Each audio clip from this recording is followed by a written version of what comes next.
E aí, meus filhos, tudo bem com vocês? Aqui quem falou é o professor Luiz, e no vídeo de hoje a gente vai resolver uma questão do Colégio Naval do ano de 2023 que fala pra gente o seguinte: observe a figura abaixo que mostra uma máquina simples denominada de sarilho utilizada para içar objetos.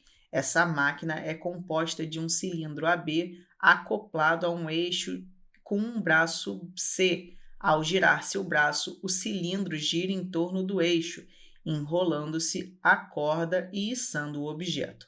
O seu funcionamento se assemelha a uma alavanca, em que o braço de potência é o braço do aparelho OC e o braço de resistência é o raio do cilindro. Seja uma máquina desse tipo em que o braço do aparelho mede 30 centímetros, quando esse braço é deslocado por meia volta por uma força constante nele aplicada, verifica-se que o objeto de massa 15 kg desloca-se a uma altura de 36 centímetros com velocidade constante. Assim, de acordo com os dados apresentados, determine aproximadamente a intensidade da força aplicada no braço do aparelho e assinale a opção correta. E ele pede para você considerar π igual a 3 e g igual a 10. Essa questão eu achei ela bem bacana, tá? Ela é bem difícil de fazer. E eu vou mostrar para vocês dois métodos para resolver essa questão. Primeiro método a gente vai resolver pelo conceito de trabalho e energia, tá bom? E o segundo método, como o cara tenta dar umas dicas lá no enunciado pelo conceito de torque e alavanca. Mas vamos lá, o que está rolando aqui? Tem uma força que vai ser aplicada e faz com que esse cilindro grandão gire. Só que acoplado a ele, a gente tem um negocinho, né? Uma linhazinha que vai enrolando.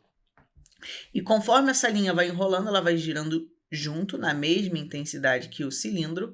E aí, essa caixinha que estava aqui, ela dá uma deslocada. Nesse caso, ele fala que sobe 36 centímetros. Cuidado para tu não achar que é duas caixinhas, tá bom? E aí, vamos lá. Primeiro método.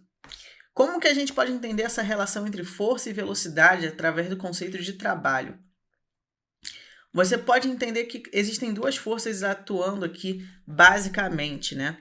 A gente tem uma força, né, de tração para cima, que vai igualar com a força peso. Então a gente tem aqui uma força de tração puxando esse corpo para cima e tem o peso apontando para baixo. Beleza? E aí, eu posso imaginar o seguinte: essas forças, elas se relacionam, né? Essa força de tração, ela está intimamente ligada com essa força que F que foi feita. Então, no final das contas, o que está rolando? Essa força F faz o negócio dar uma meia volta com velocidade constante. Então, não tem mudança de velocidade, logo não tem mudança de energia cinética. E aí, esse negócio vai girando e aí a gente precisa descobrir qual é o valor da força F. Com isso, eu vou começar utilizando o seguinte: vai existir o trabalho da força peso e o trabalho da tração, que a gente combinou que ela está intimamente ligada com essa força F. Então, se você descobre o trabalho da tração, você descobre o trabalho da força F. Beleza? É a mesma coisa. Então, aqui a gente pode começar dizendo que vai ser igual ao trabalho da tração, e isso tem que ser igual à variação da energia cinética. Luiz, de onde você tirou essa relação? Ué, eu estou tirando essa relação, jovem, do teorema da energia cinética, que diz que o trabalho total para um sistema tem que ser igual à variação da energia cinética. O trabalho total é a soma de todos os trabalhos. Como eu estou analisando esse corpo, só existem duas forças atuando nele, tração e peso. Então, eu vou pegar o trabalho da força-peso e somar com o trabalho da tração, beleza? Então, o trabalho da força-peso, como que eu vou fazer? Observa o seguinte, observa que como não tem mudança de velocidade, a variação de energia cinética vai ser nula. E aí a gente vai ter o seguinte, que o trabalho da força-peso vai ter que ser igual ao trabalho da tração, e isso tem que dar zero. Fez sentido na tua cabeça isso? Vamos lá, separadamente, o que eu vou fazer? Eu vou calcular o trabalho da força-peso. E como que eu calculo o trabalho da força-peso? O trabalho da força-peso, ele é mais ou menos peso vezes altura. Mais se tivesse descendo, menos se estiver subindo. Como nesse caso, o corpo está subindo, o trabalho vai ser negativo. Com isso, a gente vai ter que calcular o peso desse corpo. Luiz, qual é o peso desse corpo? Vamos lá, vamos calcular aqui rapidinho no cantinho. O peso, ele é massa vezes gravidade. E a massa do corpo, ele fala para a gente que é 15 quilogramas. Então, você vai ter 15 vezes 10, e isso vai dar 150.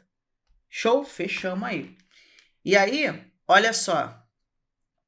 A gente vai ter menos 150 vezes a altura que subiu, que foi 36 centímetros. Ele fala isso pra gente, ó. Sobe uma altura de 36 centímetros, só que eu vou passar isso aqui para metro, então eu já vou dividindo por 100. É 36 sobre 100, porque a gente já passou para metro. E aí a gente encontra o nosso trabalho em joules. O trabalho, então, vai ser menos 150 vezes 36 sobre 100. E aí eu posso cortar um zero de cima com um zero de baixo, dividir 15 por 10, que vai dar menos 1,5 vezes 36. E fazendo essa multiplicação, a gente vai encontrar menos 54 joules. Com isso, a gente vai ter que, jogando essa informação aqui, a gente vai ter menos 54 mais o trabalho da tração, e isso tem que ser igual a zero. E aí, ó, vamos lá. Vou jogar esse 54 que está diminuindo para o outro lado, somando. A gente vai ter que o trabalho da tração vai ser 54 joules. Agora que a gente sabe que o trabalho da tração ele vai acontecer por causa dessa força F aqui, a gente pode igualar, né, os dois trabalhos. Você pode também utilizar outro teorema da energia cinética, mas no final das contas você vai chegar no mesmo resultado, tá bom? E aí, a gente pode dizer então que o trabalho da força F é igual ao trabalho da tração. Só que trabalho, né, é força vezes distância, não é verdade? O que você vai ver aqui? O deslocamento que esse corpo faz é um deslocamento de metade de uma circunferência. E se você for ver, a força ela vai ser tangente ao deslocamento. Então, não precisa colocar o cosseno aqui, porque o cosseno sempre vai ser zero, beleza? O cosseno de zero vale 1, né? Estou dizendo o seguinte, como o fato da força vai estar na mesma direção da velocidade, nesse caso, né? Porque a velocidade também é tangencial, a gente vai ter um cosseno aqui que vale zero. E esse cosseno vale 1. Beleza? Então, tu não precisa colocar na fórmula do trabalho da força F o cosseno. Já estou te dando essa dica aí. Você sabe que isso aqui vai ser igual ao trabalho da tração. O valor da força F é o que a gente quer descobrir. O valor da distância, ele percorre meia volta, né? Meia volta é a metade de uma circunferência. E o tamanho de uma circunferência é 2π vezes o raio. Só que, como é meia volta, a gente divide isso aqui por 2. E isso tem que ser igual ao trabalho da tração. E aí, vamos lá, ó. Corta 2 com 2. Esse raio aqui é 30 centímetros. Só que passando para metro, a gente vai ter 0,3 metros.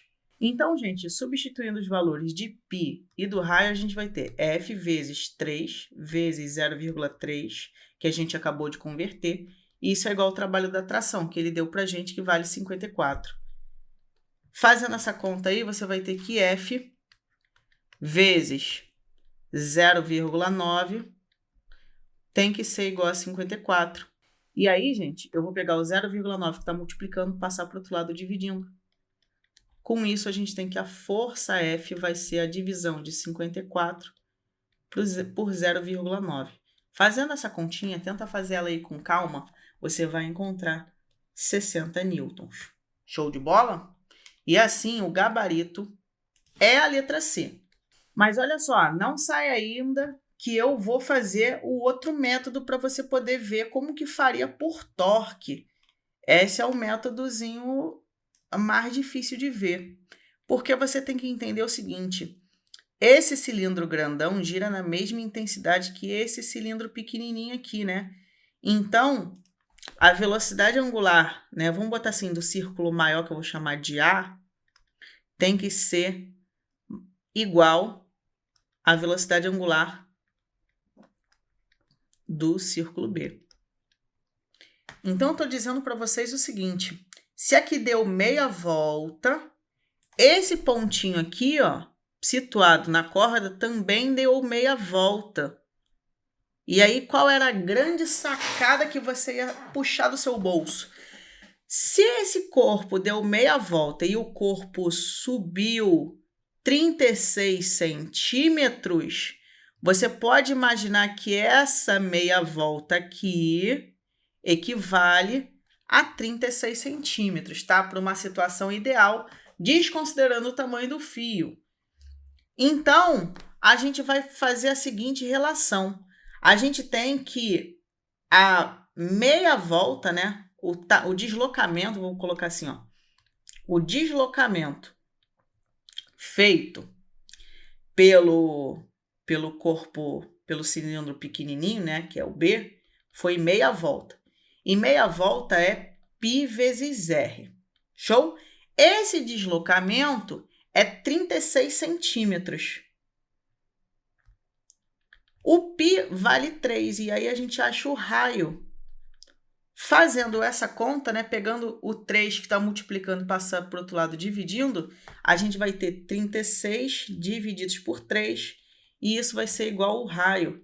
Nesse caso, o raio vai ser 12 centímetros. Fechou? Agora que tu descobriu o raio, você consegue resolver essa questão por torque. E aí, olha que coisa mais doida, né? A gente já acabou de calcular o raio da polia menor, vou botar essas informações aqui. E aí, observa o seguinte, vamos desenhar as forças que atuam no problema. Para isso, eu vou pegar essa imagem aqui de novo e vamos dar uma analisada nela. Quais são as forças que a gente tem que analisar para poder entender o problema do torque? Pensando nesse sistema como uma coisa só, diferente do que a gente fez aqui, que a gente meio que fez separado, né? Primeiro pensou no cilindro menor, depois pensou no cilindro maior. Aqui a gente vai considerar uma coisa só. E aí, a gente meio que tem uma atração associada a essas duas partes. Então, não faz sentido pensar na tração nesse momento, beleza? Porque elas vão meio que se anular pensando, né, para um mesmo corpo, para um mesmo sistema. E aí, as forças que vão me interessar aqui vão ser a força peso, que aponta para baixo, e a força que aponta para cima, que é o F, e aqui é o polo. Mas seria, cara, essa questão para pensar por torque, ela é bem complexa mesmo. E aí, o que a gente vai fazer? A gente vai ter que analisar os braços, né? O braço da força F e o braço do peso, né? Que é a distância da linha de ação da força ao ponto de apoio. Se você olhar com muito amor e carinho, esses braços são justamente os raios do cilindro maior e do cilindro menor. Então, o braço de F é 30 centímetros. O braço do peso, a gente acabou de calcular, é 12 centímetros. Com isso, a gente pode fazer o quê? A gente pode entender que o torque da força F tem que ser igual ao torque do peso. E torque é força vezes braço. Força vezes braço. Então, aqui vai ser a força F vezes o braço de F, igual ao força peso vezes o braço do peso. E agora, a gente, substituindo os valores, a gente tem a força F é o que a gente quer descobrir, o braço de F é 30, a força peso é o peso do corpo, a gente calculou lá no iniciozinho, ó, 150, e o braço do peso é 12, a gente acabou de calcular. Pega esse 30 que está multiplicando, passa para o outro lado dividindo. A gente vai ter que F vai ser igual a 150 vezes 12 dividido por 30. Fazendo a divisão de 150 por 30, você vai encontrar 5 vezes 12. Logo, o valor de F vai ser de 60 newtons. Show de bola? E com isso, a gente chegou exatamente no mesmo resultado que antes. E tem que chegar, né? A resposta é uma só. Mas essa questão, para mim, foi uma das mais difíceis da prova do Colégio Naval, se não a mais difícil. E, pô, você ter esse raciocínio é um raciocínio muito sinistro, beleza? Então, vou ficando por aqui. Desejo a todos uma ótima semana, bons estudos e até a próxima. Tchau, tchau!